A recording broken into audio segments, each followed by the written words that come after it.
Hi guys, welcome back to my channel Lush Gardener. In today's video I will be kind of doing a stem cutting for another echeveria. This echeveria is very old. I'm not even sure what's the name of this echeveria. It has been with me for a really long time, and today I was just doing a little bit of routine check, and I noticed that there is a beautiful pup growing, and this is the mother plant. I don't know about the ID, but it's definitely an echeveria, so I thought I will do a cutting. It also has a lot of scarring, because of shifting from one place to another. It has gone through a lot, but now it has put out a new pup, so I was thinking that I'm going to give it a little bit of better living conditions than what it is right now. You can see there is a lot of dry leaves, and I thought the best what I can do is cut it off so that it can have a new start. So I will be cutting this guy up, and for that we need our scissors. Now what I usually tend to do, I probably might have not shown you this earlier, but I take the scissor and I put a little bit of sanitizer on the cutting material. Just take it and clean it up from all the sides. It's very important because otherwise there is a small chance that it could lead to a fungal or a bacterial or any kind of infection after cutting it. So we clean the scissors and then we head on to the succulent where we want to cut it. So I'm just going to cut the upper portion first because this is what we want to separate. And there we go. So looks like the pup was attached to the mother plant. So this is the remaining portion. We will still let it be because this is not rotting. It is still very fresh. It is going to give us some pups in future. Future is uncertain. I'm not very sure what's the time frame. It all depends upon the environment, climate, and the type of succulent you have. This is an echeveria, so I'm not very sure when it's going to put out pups. If it does, I will definitely keep you guys updated. Now coming back to the head that we have cut, as you can see, so much of dry leaves. The cut looks very fresh.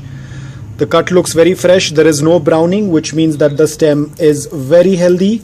Now we will carefully take out all of those dry leaves. Now of course we want to also separate the pup because it's a decent size. It's not a very small pup, it's a decent size. So now we will locate where the joining is of this. So now we'll try to separate it, if it is possible to separate it with hand, or we can just cut it off. So I have kind of located where the stem is. We'll just reach into it. And there we go. We have our echeveria that has been separated. The mother plant also looks fantastic. A little bit of, I think there is a little bit of mold that is growing, which is absolutely okay. It's not that bad as long as we don't find any mealybugs. But I think there is some... So there is a little bit of white mold, probably because as you've seen there were a lot of dry leaves on it. So but I don't see any like active mealybugs on it, which is a very good sign. And you can see these are all the scars. This could be a possible edema in the initial start, or probably this plant was a little bit overwatered and there is a little bit of this white mold because of all the dry leaves that were attached to it. So this is being cleaned after a very, very long time.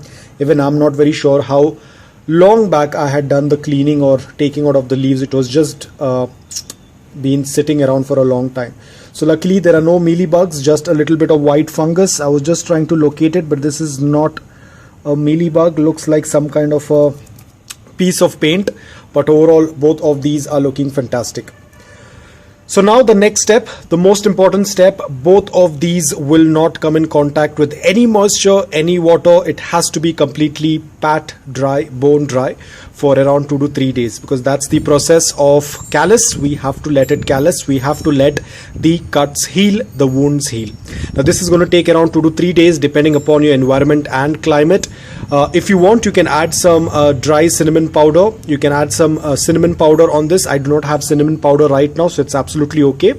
I do not use any rooting hormones. If you want, you can use, if you're going to ask the benefits of that, I'm not very sure because I have never used a commercial rooting hormone or a rooting powder. I just cut them, let them callus, in a dry surface.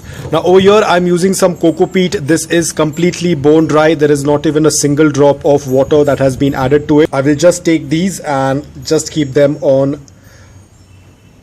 this, just leave them on it like this, and that's all about it. Now all I have to do is just wait. I'm not sure how long the wait is going to be because it all depends upon the environment, climate and the type of succulent. As and when it's going to root, I will take them out and I will put them in a pot. The same way how I had done it for these guys when I had done the double head cutting. It's the same process. If you haven't watched that video, I'll put that video link in the description below. You can check it out. So it's going to be the same process. Once the roots appear, then you move it from coco peat and you use your succulent soil mix, which in this case is 80% aquarium sand and 20% of filtered garden soil.